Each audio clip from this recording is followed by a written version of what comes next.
బాబుని పుట్టినరోజు. కన్నవారి కలలు తెలుసుకోవాలి, ఆ కలలు కంట నీరు పెడితే చూడాలి. కన్నవారి కలలు తెలుసుకోవాలి, ఆ కలలు కంట నీరు పెడితే చూడాలి.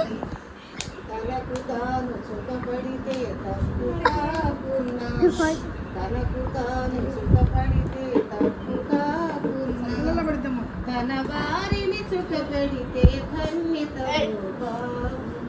ఈనాడే బాబుని పుట్టినరోజు. ఈ ఇంటికే కొత్త వెలుగు వచ్చిన